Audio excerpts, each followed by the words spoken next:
lights in the sky, glowing golden orbs, things like that. A lot of the time they're seeing these things. This is an Air Force anti-infrared flare. It provides a heat source to decoy heat-seeking missiles. And they look very strange to people on the ground because they seem to hang in the air or move in strange ways with the air currents while glowing and sputtering. The deserts are littered with thousands of these things. These account for a lot of the unusual light sightings in the night sky over Nevada. But Las Vegas's finest don't buy that explanation of what they've seen. They think it doesn't fit. It moved. That light moved. It's blinking Right there. Yeah, I see it. Yeah, it's on and just faded out. You know, there's a lot of military aircraft up there right now. They're doing the exercises and they're dropping flares. But don't flares fall down? That one did look like it fell, but it was, flares float down. That's the nature of flares, is so it illuminates an area. They float like this. That shot down to the ground at like light speed. I have no idea what that was. Did it again. Look at that light, how it moves. It's coming back. I'm gonna rewind it right here. It's right here. I am freaking out. Nothing moves like that. That's strange. So it's sort of half imagination. What the hell was that? Was that a bomb? Probably. You sure? Yes, I think they're targeting your car, your vehicle. That's not funny, dude. The experienced UFO hunters are stumped. They've spotted an unidentified flying object over Area 51. But people like John Lear aren't surprised by sightings like these. They maintain there's a simple explanation. There is nothing that we have developed that hasn't been influenced by ET. They've given us everything. From Roswell, we developed such things as transistors, fiber optics, and things like that. Have the UFO hunters seen one of the reversed engineered UFOs Bob Lazar talked about in the late 1980s?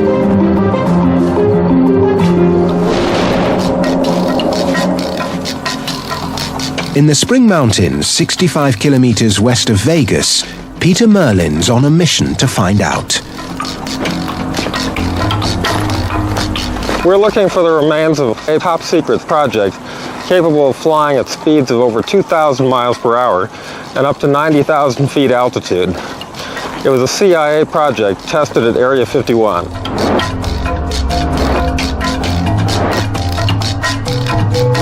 The question is, was this project based around UFO technology? They looked like craft from other worlds, so one could be forgiven for thinking, wow, that's a UFO.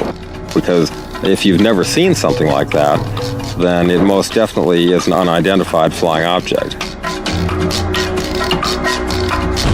Now there's a chance to discover the truth. In 1967, one of these ultra-secret prototypes crashed here in the Spring Mountains. Conventional wisdom would be that these sites would be completely cleaned up.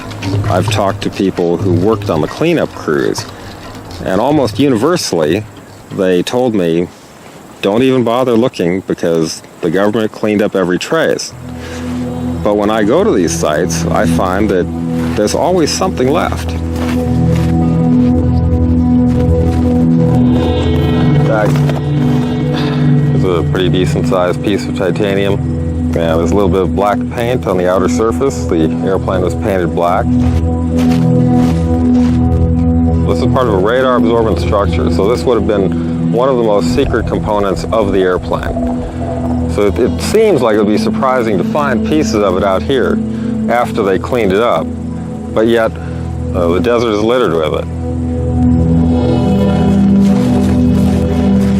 Peter Merlin has found pieces of the most sensitive military secret of the 20th century.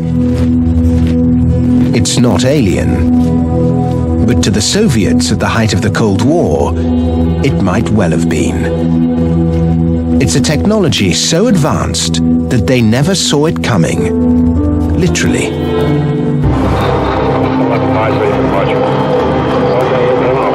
America's stealth aircraft, introduced in the 1980s, changed the rules of aerial warfare.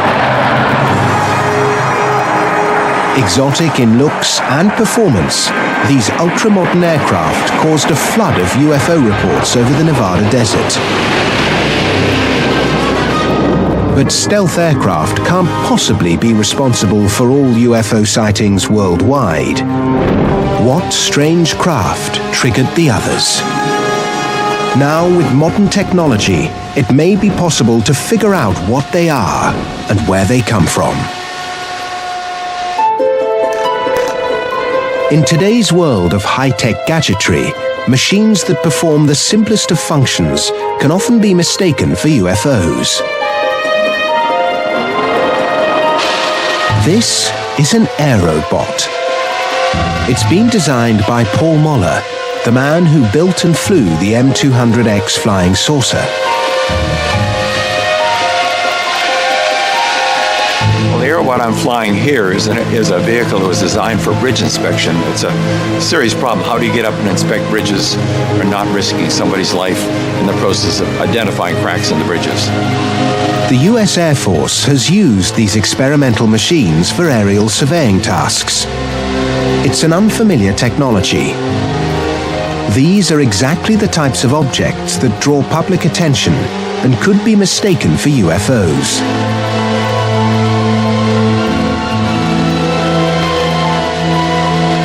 It's amazing. A lot of times we do not announce a flight of any of the things we're doing, but 5 o'clock in the morning, we started up and there's a crowd already here. It's almost like there's some magical communication out there. Everybody wants to see it fly. It's going to be surprising, but you know everything's surprising to start with, right? It's a matter of time. It wouldn't take very long before it'd be common like everything else in our lives. To the untrained or uneducated eye, Paul Moller's gizmos could appear to be unidentified flying objects.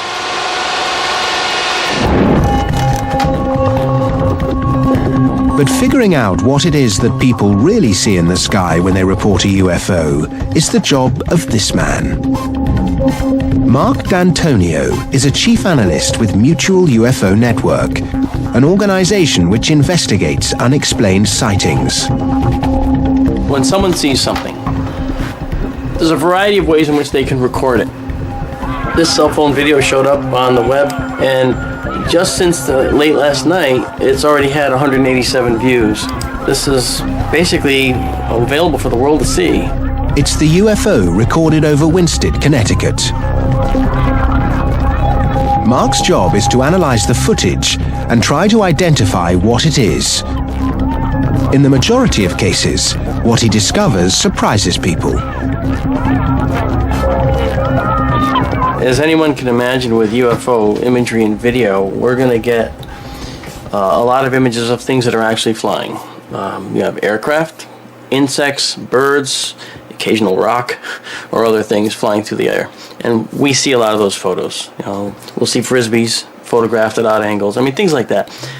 For example, take a look at this one. On his database, he's got hundreds of examples of typical UFO shots.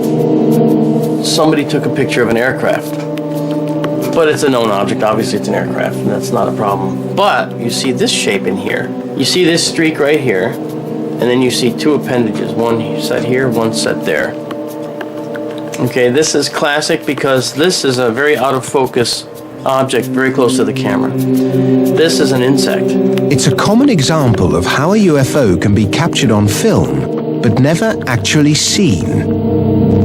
Sometimes these objects aren't even flying at all. Many times people photograph things genuinely because they need them for work or whatever, but then later when they review the pictures, they see something odd because they didn't see it when the photo was taken. In this particular case, over here in the corner, these two objects showed up, and they were submitted as two objects that were not seen when the photo was taken. I looked at that and I started laughing. I said, you know, this makes my day. Because what that is is just a staple. 95% of all the UFO material sent into Mark for analysis turns out to be known objects, simply misidentified or captured in an unusual way. The UFOs typically become IFOs, identified flying objects, and they turn out to be planes and helicopters and atmospheric phenomena and celestial bodies like meteors and all kinds of things. But what about the sightings that can't be categorized so easily? All the other imagery that we've looked at so far have been in that 95% known category that we've talked about before, aircraft, insects, flares. In this particular case, this is a true UFO. This is an unidentified flying object. It's a true unknown. It's one of those that has been subjected to all the analysis already by far more than just me. True unknown. Most of what we're talking about is some very small percent of unidentifieds. It's this small residue that everybody is really fighting over. And of course, if the believers are right, if even one of those is really, really, really real, then extraterrestrial craft are real. It's a view that's dogged the UFO community from the beginning. Something flying in the sky that is unidentified and is an object isn't by definition an alien spaceship. There's no reason why in 2011, if somebody sees a circular craft in the sky, that has to be built by aliens. And here's proof. Winsted, Connecticut. Spectators in a dimly lit car park spot a strange object in the sky over a Stop and Shop mall.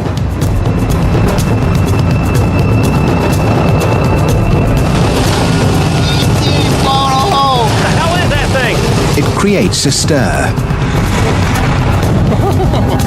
The sighting is recorded on camera phones and is posted up on the internet within hours.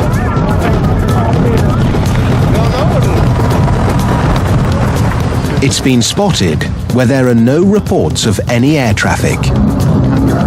There are no blimps or advertising craft in the vicinity. To all present, it's an unidentified flying object. Unbelievable. The problem is as the technology advances, it becomes easier and easier to hoax things that look really good. Whereas, say, 30, 40 years ago, a good UFO photograph may actually have been a real UFO photograph because it was hard to fake. Today, a really good UFO could be some spotty 16-year-old teenager in his mum's spare bedroom putting together a piece of footage, putting it on the internet and laughing at all these wide-eyed UFO researchers.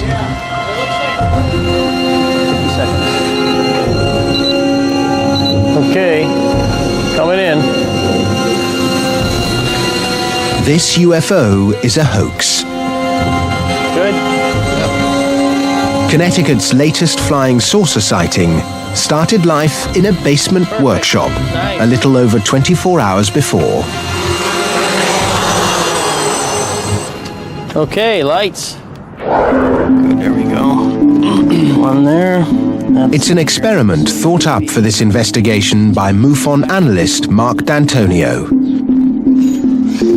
There's so much available off-the-shelf technology that allows you to put together a craft in no time at all that people can mistake, misidentify. It makes our job very difficult in trying to discern what's real, what's not, because the unknowns are out there, and that's what we're after. But this isn't a case of the gamekeeper turning poacher. Mark D'Antonio is on a mission. It's this guy.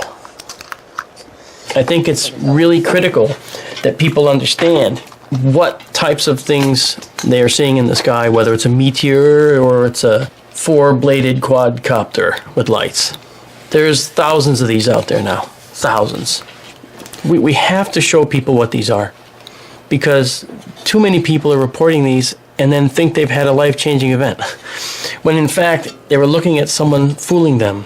We want to raise that public awareness. That's very important. And we want to expose the hoaxers for who they are and show with this how that works. pretty neat. All right, here we go. Okay. The Winstead UFO sighting has been explained. It's one of the 95% that are.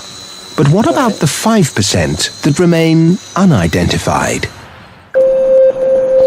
Doug Wilson is at the sharp end of UFO sightings. He's a field operative for MUFON. With 30 years of experience as an investigator, I can usually tell within a few minutes of an interview what the chances are that I'm looking at a planet, an aircraft, or what have you, regardless of how adamant the witness might say this was not an airplane.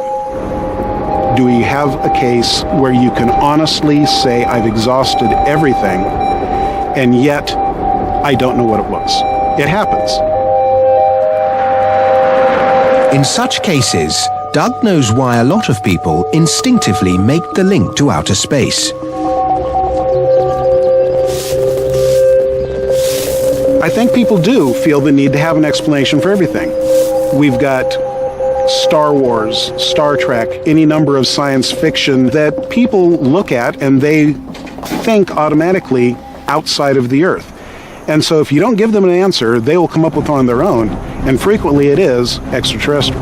Blockbuster movies and hit TV shows may have kept our appetite for UFOs alive, but it's been the lack of disclosure and sightings that defy explanation that really fuel our search for answers.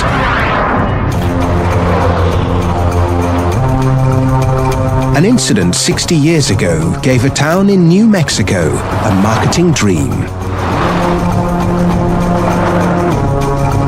and gave birth to an industry that cashes in on man's fascination for the unknown. But the truth is, the facts behind the Roswell incident have been released. I think the best explanation for the entire Roswell incident was it was a physics experiment that got lost, and that led to some unintended consequences. Today, the official explanation for Roswell is the crash of a top-secret listening device codenamed Project Mogul. And these balloon trains were huge assemblies. We've got a picture of one right here. It was 600 feet tall. It was about half the height of the Eiffel Tower. Unlike those who maintain a flying saucer crashed, physicist David Thomas has evidence that supports the official version of events. This is a small replica of the I-beam that was found in the Roswell debris. These strange markings are the key to unlocking the UFO mystery. It's not alien writing, as some believe. It's something much more down to earth. And crucially, it links it to Project Mogul. They were made for the Army Signal Corps by a toy company in Manhattan called Merrick Manufacturing. And the reflectors were a little flimsy, and when the Army Air Force said, can you make them stronger, they applied some tape they had sitting around the toy factory, and this tape had these strange, colorful, sort of hieroglyphic symbols that could have been interpreted as alien writing. It's exactly the same design described by eyewitnesses. But instead of being alien writing, the truth is, it's toy wrapping tape. Despite the evidence, it isn't enough for some people. 60 years of speculation can't be swept away so easily. No one's going to hide a weather balloon coming down. There's no point. And even a mogul balloon, there are examples of mogul balloons coming down elsewhere in the US in the summer of '47. They weren't subject to stringent security like the Roswell event was. So I think for me that rules out a mogul balloon. The real truth behind the most famous UFO of all time may never be universally accepted.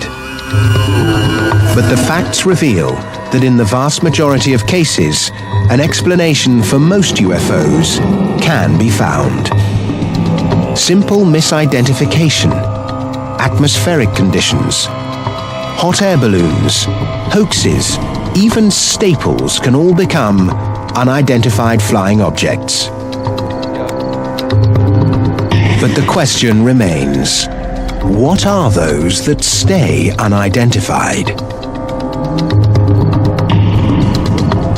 There are those people who understand that while there are a lot of mystery lights and things happening in the sky, some of them of a perhaps clandestine nature, there's no good evidence that any extraterrestrial craft is visiting the planet Earth.